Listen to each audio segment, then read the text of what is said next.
کورا سوشی فقط یه رستوران نیست، یه تجربه بازی و تکنولوژیه. اینجا وقتی سوشی میخورین انگار وارد یه دنیای سرگرمی هم میشین. کورا سوشی سال 1977 شروع شد و الان بیشتر از 500 شعبه تو ژاپن داره. مدل شبیه سوشی روه.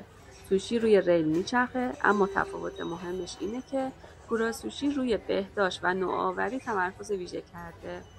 هر بشقاب سوشی داخل یه درپوش پلاستیکی شفاف میاد که بهش میگن کاپا کاور. روی میزتون هم یه تبلت هست که مستقیم میتونید سفارش بدین. سوشیایی که سفارش میدین از ریل اختصاصی مثل قطار سریع و سر جلوتون میرسه. کورا سوشی به جای اینکه فقط روی غذا رقابت کنه، روی تجربه مشتری سرمایه گذاری کرده. اونا فهمیدن که مردم دنبال سرگرمی و حس متفاوتن، نه فقط غذا. ایده درپوش سوشی هم یه مزیت رقابتی شد، چون بهداشت بعد از کرونا خیلی اهمیت داشت.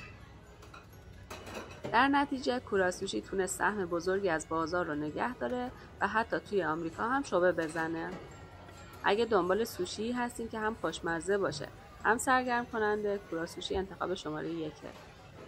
قیمت‌ها هم خیلی رقابتیه، ولی چیزی که کورا سوشی رو خاص میکنه گاچاپان هستش.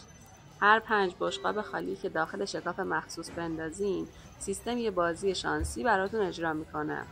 روی مانیتور جلوتون مثل کارتونای ژاپنی نمایش داده میشه و اگه برنده بشین یه اسباب بازی کوچیک از دستگاه بالای میز بیرون میاد.